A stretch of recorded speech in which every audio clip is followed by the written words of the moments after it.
बेटा, जिंदगी के तजुर्बे को हमेशा याद रखना कि जो लोग लालच की कश्ती में सफर करते हैं, अपनों के लिए गैर हो जाते हैं, एक दिन वो लोग खुद पैरों के हाथ से डूब जाया करते हैं।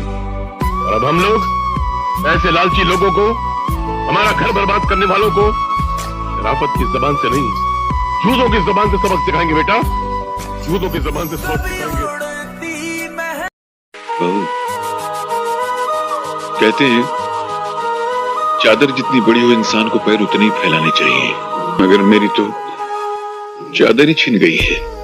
अब मुझे सारी जिंदगी पैर सुकेड़ के सोना होगा। मैं अपने हिस्से का खाना बहुत पहले खा चुका हूँ।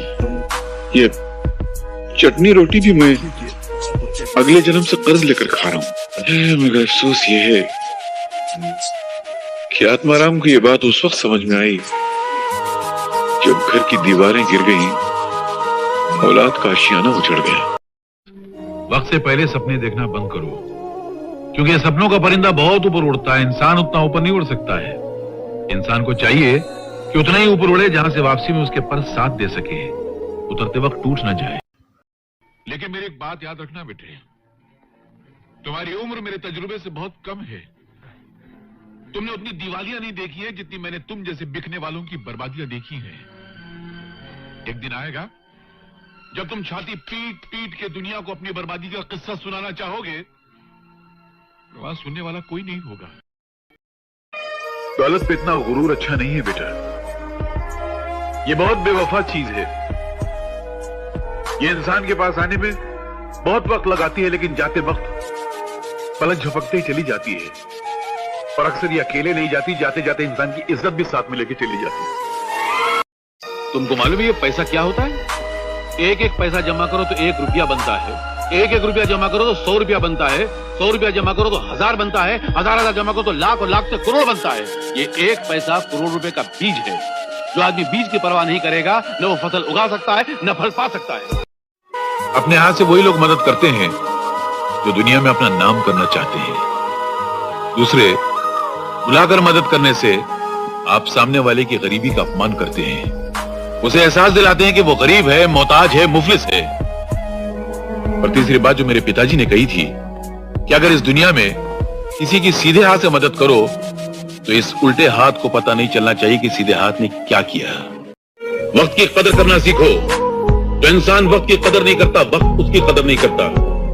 ना कदर इंसान के बाद जब भी वक्त आता है, बुरा वक्त बनकर आता है। याद रखना मेरी इस बात को। इस घिनौने माहौल में, इस रिश्वत के समाज में अगर इज्जत की जिंदगी गुजारनी है तो अपना सीना चीर कर, अपने जमीर को कत्ल करके, अपनी रूह को मार के उसकी लाश को रिश्वत के कदमों में डालना पड़ता है, तब जाकर इंसान ये जिंदगी गुजार सकता है जो तुम गुजार रहे हो।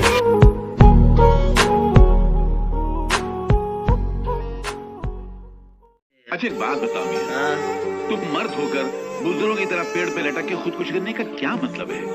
अरे जिंदगी तो खुदा की नेमत है, जो नहीं समझा उसकी जिंदगी में लानत है। अरे मुझे देखो, ये कैसी हालत है मेरी, न पेट में रोटी है, न जेब में ढेला है, कपड़ों को देखो हर 4 इंच पे थेला लगा हुआ है, फिर भी जी रहा हूँ।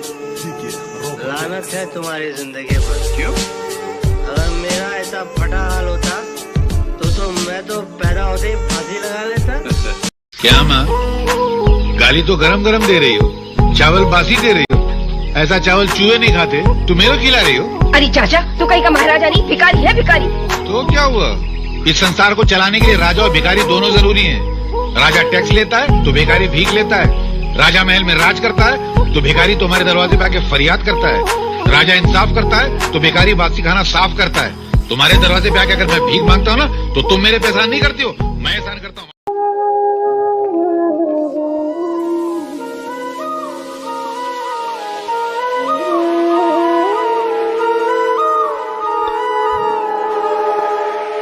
ये क्या बाबूजी, फिर प्याज और रोटी?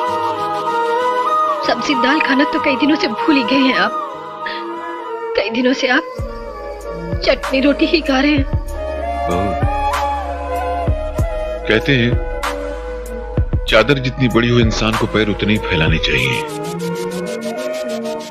मगर मेरी तो चादर ही छिन गई है। मैं अपने हिस्से का खाना बहुत पहले खा चुका हूं। ये चटनी रोटी भी मैं अगले जन्म से कर्ज लेकर खा रहा हूं। मगर अफसोस ये है कि आत्माराम की ये बात उस वक्त समझ में आई जब घर की दीवारें गिर गईं, औलाद का आशियाना उजड़ गया। इस फकीर की एक बात याद रखना, जिंदगी का अगर सही लुत्फ उठाना है ना तो मौत से खेलो। सुख में हंसते हो तो दुख में कह लगाओ, जिंदगी का अंदाज बदल जाएगा। बेटे, जिंदा है वो लोग जो मौत से टकराते हैं, मुर्दों से बदतर है वो लोग जो मौत से घबराते हैं। सुख को ठोकर मार, दुख को अपना। अरे सुख तो बेवफा है, चंद दिनों के लिए आता और चला जाता है। दुख तो अपना साथी है, अपने साथ रहता है।